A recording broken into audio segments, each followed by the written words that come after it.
When his massive, nearly 2-meter frame was finally pulled from the frozen river, the sight was horrifying. Swollen, purple, locked in ice, his body barely resembled a man. His face was a ruin, jaw shattered, skull fractured, eyes swollen shut with monstrous bruises. One hand had somehow broken free from the ropes, the fingers frozen mid-spasm, as if even in his last moments he had tried to claw his way back to life. The scene was more terrifying than any rumor already spreading through the capital. That fatal night, they tried every possible way to end him. Poisoned cakes and wine, bullets to the chest, then to the head, beatings with a heavy club until his beard was soaked in blood. Finally, they threw him into the icy river. It seemed as though every weapon had been used to make sure he was gone. Yet the autopsy revealed a shocking detail that turned a brutal act into legend. His stomach held no trace of cyanide. His lungs, however, were full of water, which meant one thing. After the poison, the bullets, and the savage blows, he was still breathing when he hit the river. He was alive, fighting until the very end. That single fact gave rise to the question that echoed through the 20th century and still lingers today. Who was this man whose life was so impossibly hard to take? What force lived inside that body? What will to survive kept him clinging on when anyone else would have surrendered? To understand, it's not enough to look at his death. We must go back to the very beginning, to a remote Siberian village where, in a world of frost and hardship, a boy was born destined to become a name forever linked with mystery and contradiction. His story began in Pokrovskoye, deep in Siberia, on January 21, 1869. It was a world carved out of cold and poverty, merciless to the weak. Of the 9 children born to his family, only 2 survived infancy, himself and his sister. That was the brutal norm of the time, and from his earliest days, Grigori learned life's first law: only the strongest endure. Perhaps that harsh upbringing laid the foundation for the uncanny resilience that stunned the world in his final hours. Even his name, Rasputin, seemed to hint at a doomed fate, carrying the sound of recklessness and excess. And in youth, he lived up to it. He was not known for piety. Instead, his reputation was one of drunken rampages, horse thefts, and brawls that terrified his neighbors. He was coarse, uneducated, and for most of his life, illiterate. Yet behind the mask of a village troublemaker, there was something else, something that made people stop and stare. Even those who despised him admitted he had an unusual presence.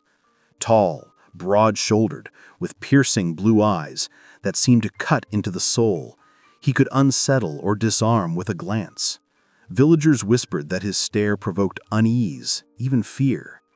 His voice, rough, gravelly, carried a commanding power whether in a tavern or a chapel.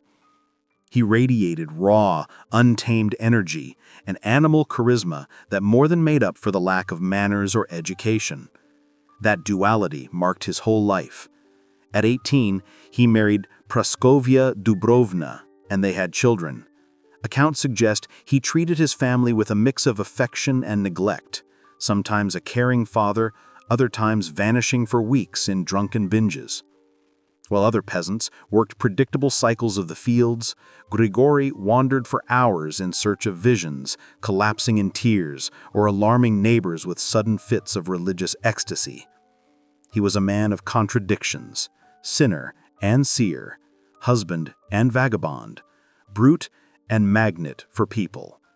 That volatile blend of wild vitality and hidden spirituality was preparing the ground for an extraordinary transformation. No one could imagine then that the path of this Siberian horse thief would lead not to prison, but to the chambers of an imperial palace. Everything changed when he turned 27. In 1897, at the age of 28, he did something his contemporaries could not explain. He left behind his wife, children, and home in Pokrovskoye and set off on a long wandering journey. Why such a sudden turn? Some said he had seen a vision of the Virgin, calling him to serve. Others, more practical, claimed it was merely penance for yet another stolen horse. The truth was never known, but the consequence was clear. The man they had known ceased to exist. He renounced most of his old vices. He gave up meat, took a severe vow of abstinence, and devoted himself to life as a pilgrim, a holy wanderer in search of divine wisdom. He spent months in monasteries such as Verkhoturia, learning from spiritual elders, enduring punishing routines of prayer, fasting, and renunciation of all worldly ties. From then on, he appeared not as a village drunk, but as a man marked by higher power. Witnesses of that period described a gaunt figure with burning eyes and a wild beard, walking barefoot through snow or mud, murmuring prayers without end. People were stunned by his supernatural endurance. He seemed able to walk for weeks without food or rest, sustained only by faith. Slowly, followers began to gather around him in Siberia. They met in barns and cellars to join his prayers. These gatherings could last for hours, filled with droning chants, ecstatic dances, and confessions of sin so intense they bordered on performance. And it was then that the first dark rumors began to spread. Whispers spread that Rasputin belonged to a secret sect known as the Khlists, whose rituals mixed self-flagellation with frenzied ecstasy. People said that during their candlelit gatherings, prayers turned into wild screams, and the faithful drove themselves into a state where spiritual passion blended with the physical. The Orthodox Church never confirmed these rumors, but the shadow of suspicion remained, shaping his demonic image in the eyes of his critics. By the start of the 20th century, Rasputin was no longer just an obscure wanderer. His name was known across rural Russia. The legend of the Siberian holy man and healer had reached the salons and monasteries of St. Petersburg, where aristocrats and church leaders listened, with both fascination and fear, to stories of his raw charisma and peasant faith.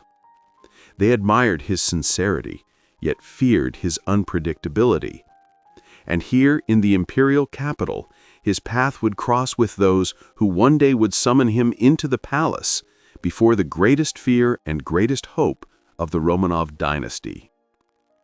Rasputin's rise from Siberian pilgrim to one of the most powerful figures in the empire came through his role as a healer. In 1905, with the support of sympathetic bishops and noble patrons, he was introduced at the Romanov court. The timing could not have been more fateful. The only son of Nicholas II and Alexandra Fyodorovna, Tsarevich Alexei, suffered from hemophilia, a hereditary illness that made his life a constant danger. The smallest bruise, a simple cut, could cause unstoppable internal bleeding and threaten his life. The empire's best doctors were powerless. Each time the boy fell, the palace was filled with fear and despair. Into this world of dread stepped Rasputin. He offered no medicines or treatments, only prayer, a faith that seemed to accomplish what science could not. Time and again, when Alexei suffered, the bleeding stopped under Rasputin's presence. No one could explain how. The most dramatic case came in 1912 while the family was at Spala in Poland. Alexei fell badly, and the bleeding was so severe that doctors gave up hope. Alexandra Fyodorovna, distraught and nearly broken, wrote that nothing remained for her but prayer. At that moment, a telegram arrived from Rasputin in distant Siberia. He urged her to stay calm and trust in God's help. The next day, Alexei's bleeding stopped and he began to recover. The doctors were stunned. They could not explain it. Modern researchers believe the answer may have been simple. Rasputin often told the family, "Don't give the boy medicine, don't torture him." Following this advice, doctors stopped administering aspirin, widely used at the time for pain. Today we know that aspirin thins the blood, making hemophilia far worse. Whether by divine vision or pure chance, it no longer mattered. To Alexandra, it was a miracle, undeniable proof of Rasputin's holiness. From then on, his place at court was unshakable. In her private letters, the empress called him our friend, trusting him with an intimacy no outsider had ever known. He could enter the palace freely, bless the children, and became her chief advisor, not only on spiritual matters but in affairs of state. To her, the survival of her son was bound to this man, but to ministers and aristocrats, it was the beginning of disaster. The fate of the empire, they believed, now rested in the hands of an illiterate Siberian peasant whom no one dared openly oppose. But how did this barefoot mystic who walked into the heart of the Romanov court and won the devotion of the empress become so hated that his enemies would plot his elimination in secret chambers and carry it out with unimaginable brutality? The turning point came in July 1914, when Rasputin, already surrounded by scandals and rumors, returned to his native Pokrovskoe. There, on the doorstep of his own home, he was ambushed by Khionia Guseva, a fanatical follower of the defrocked monk Iliodor. Without warning, she stepped forward and drove a dagger into his stomach. The blade cut so deep that his entrails spilled out. Witnesses recalled his scream of inhuman pain as he clutched his belly, staggering in the dust, his clothes soaked with blood. Horrified villagers rushed to him. They carried him away, leaving a trail of blood as he writhed in agony. By the time he reached the hospital in Tumian, he was barely alive. Surgeons fought desperately to save him. During the operation, they found his organs damaged and displaced. He refused chloroform, insisting he would endure the pain by faith alone, slipping in and out of consciousness as doctors stitched him back together. He survived, but he was never the same again. The wound never truly healed. It festered, demanded constant bandages, and left him in chronic pain for the rest of his life. That attack shattered the carefully crafted myth of his indestructibility. Rasputin, once proud of his endurance, now carried a weakness he could not conceal. To numb the pain, he turned more and more to alcohol, drinking wine and brandy in staggering amounts. His outbursts grew erratic, his paranoia sharper, and his dependence on drink deeper. People whispered that he had lost his spark, that the man who had once walked barefoot across Russia with prayers on his lips was now sinking into darkness. The bizarre nature of the attack only fueled the rumors. Guseva herself was a grotesque figure of fanaticism. Years earlier, in an act of self-mortification, she had cut off her own nose. During interrogation, she claimed she acted under divine orders to rid Russia of a false prophet. Declared insane, she was acquitted. To everyone's astonishment, Rasputin asked for mercy on her behalf. Some saw this as an act of Christian forgiveness, others as a cynical bid to preserve his saintly reputation. In any case, the stabbing marked the beginning of a transformation in how he was perceived. Coincidentally, or perhaps not, it came at the very moment whispers of his closeness to Empress Alexandra grew louder, alongside accusations of his dangerous influence over state affairs. And now, with his behavior further unhinged by pain and drink, his enemies claimed they finally had proof. If the dagger wound began his physical decline, the rumors that followed poisoned his reputation completely. In the years after, newspapers and pamphlets were filled with grotesque caricatures showing him in obscene scenarios, sometimes hinting at intimacy with Alexandra, other times without a shred of evidence depicting him with her daughters. These crude exaggerations gave form to the very gossip high society had long whispered in private. In truth, there was no evidence of any improper ties with the Empress or her children.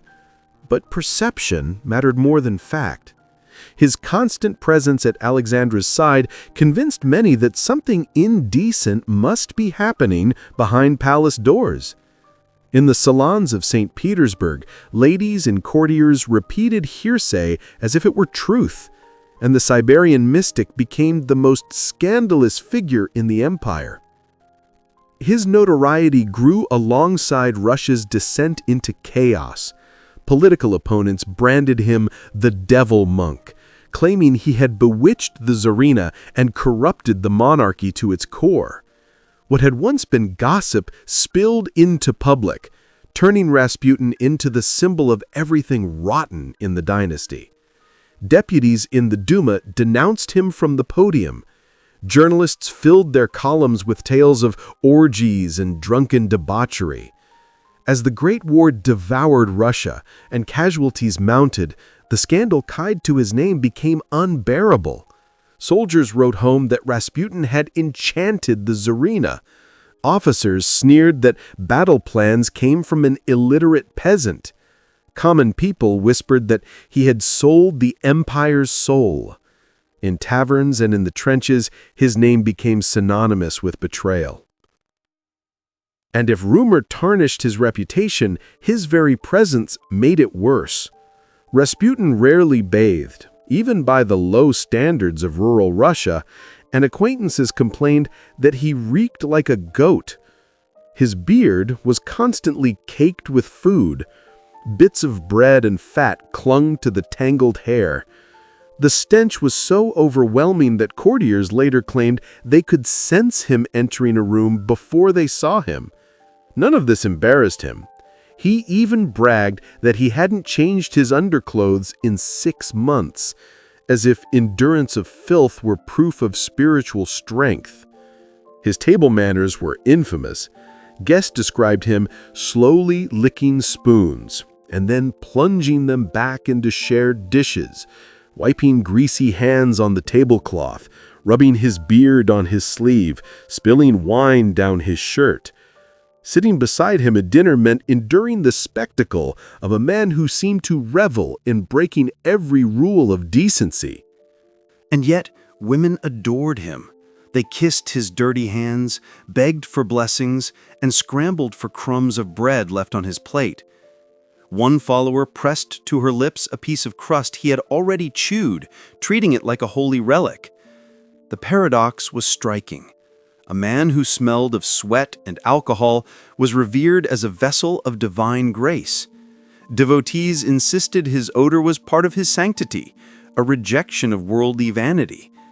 Critics countered that he had turned squalor into a weapon, cloaking himself in an aura of primitive power that deepened his mystique. For the aristocracy, this contrast was intolerable. Draped in silk and perfume, they were forced to endure the presence of a mystic who made no effort to hide his filth. Countesses carried lavender-soaked handkerchiefs to mask the stench when he entered a room. In the final years of his life, no image better captured the decay of Nicholas II's court than the sight of an unwashed, unrepentant Rasputin seated beside the Empress. By the winter of 1916, Rasputin's hold over the throne was unbearable. The circle of conspirators included Prince Felix Yusupov, heir to one of Russia's richest families, Vladimir Purishkevich, a fiery monarchist and member of the Duma, and Grand Duke Dmitry Pavlovich, cousin to the Tsar himself. Different in background and temperament, they were united in one conviction. To save the empire, Rasputin had to be eliminated. To them, he was poison in Russia's veins. Yusupov saw him as Alexandra's corrupter, a disgrace to the dynasty. Purishkevich believed he was a danger to the army and the state. Dmitry called him a stain on the family's honor. Whatever their devotion to monarchy, they believed Nicholas II could not be saved as long as Rasputin lived. The plan they devised was simple in design, bold in execution. They would lure Rasputin to Yusupov's palace on the Muika, under the pretense of meeting Felix's beautiful wife, Irina. There they would offer him cakes and wine, laced with potassium cyanide. If the poison failed, the revolver would finish the job. The body would then be dumped in the river, leaving no trace. The conspirators swore secrecy, but their whispers carried the sound of desperation. They saw their plot not as murder, but as an act of patriotic necessity. On the night of December 29, 1916, Prince Felix Yusupov put the plan into motion. Rasputin arrived at the palace near midnight, dressed in a silk shirt and polished boots, expecting a pleasant evening. In a basement chamber prepared as a trap, he was served cakes and sweet Madeira wine, laced with cyanide. According to Yusupov's later memoirs, Rasputin happily ate several cakes and drank 3 glasses of wine. But the poison, enough to kill several men, seemed to have no effect. Hours passed and he kept chatting, laughing, even singing. Panicked, Yusupov went upstairs, retrieved a Browning revolver, and returned. At around 2:30 a.m., he shot Rasputin in the chest. The mystic gasped, "Felix! Felix!" and collapsed onto the carpet. The conspirators bent over him and declared him dead. But the worst was still to come. Hours later, when Yusupov returned to check the body, Rasputin's eyes suddenly opened. He struggled to his feet, foam at his mouth, eyes bulging with rage. With a guttural roar, he lunged at Yusupov, seizing him with inhuman strength. Accounts of that night describe chaos, Rasputin staggering through the palace rooms, rasping, "Bad boy!" as he chased Yusupov upstairs. He burst into the courtyard, stumbling through the snow, desperately trying to escape. Purishkevich, waiting with a revolver, opened fire. One bullet struck his back, another near the spine. Still, Rasputin dragged himself across the yard toward the gate. Finally, a shot to the head split his skull, and he fell face first into the snow. Even then, the conspirators weren't certain he was gone. They struck him repeatedly with a heavy rubber club until his face was unrecognizable. At last, they bound his hands and feet, wrapped his body in a heavy blue curtain, and carried it to a car. Just before dawn, they drove to the Bolshoi-Petrovsky Bridge and, in the freezing wind, shoved his body through a hole in the ice. At 4:30 a.m. on December 30th, 1916, Rasputin, aged 47, sank beneath the frozen waters of the Neva. When his body was finally recovered, the sight was gruesome. Encased in ice, his tall, nearly 2-meter frame was stiff and unyielding. His face, disfigured by bullets and beatings, bore the marks of his final night of torment. One hand had broken free from the ropes and was frozen in a position some thought resembled the sign of the cross. To his followers, it was a final blessing. To his critics, nothing more than rigor mortis dressed in superstition. The corpse immediately spawned rumors. One of the most sordid claimed that his manhood had been severed and preserved in a jar by one of his killers. No autopsies supported this, but the story spread wildly through Petrograd society. The legend proved stronger than fact. The autopsy, however, told a different story.